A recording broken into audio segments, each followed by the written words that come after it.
I'm going to start by explaining decreased sound tolerance. So what is decreased sound tolerance? Two really common terms that you'll hear with decreased sound tolerance are hyperacusis and misophonia. These terms actually look very similar in patients. So hyperacusis and misophonia are both aversions to sound. Patients will respond in a distressing way to sound. It can be something that is related to volume, or it could be a specific type or a pattern of sound.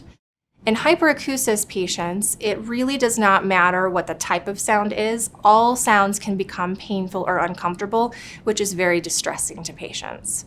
With misophonia, it's usually related to a pattern or a type of sound. So these can be very low volume sounds, but generally things like clicking, mouth sounds, breathing, coughing, these can be very distressing to patients.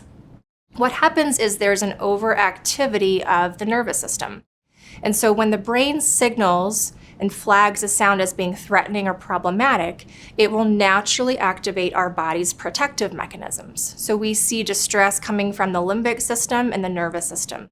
Patients immediately experience a fight-flight response to things that other patients would find fairly normal. So if you think of this, have you ever experienced where someone might sneak up behind you with an air horn? What happens to your body? Your heart rate elevates, right? You have a protective response. You might be envisioning that person's death or harm. You might want to hurt that person. This is a response of the body to try to protect you. So imagine if you went to work and it was bring your air horn day at work. And everywhere that you went, people were surprising you with a sound that produced this response in the body. This is what patients with hyperacusis and misophonia experience all the time.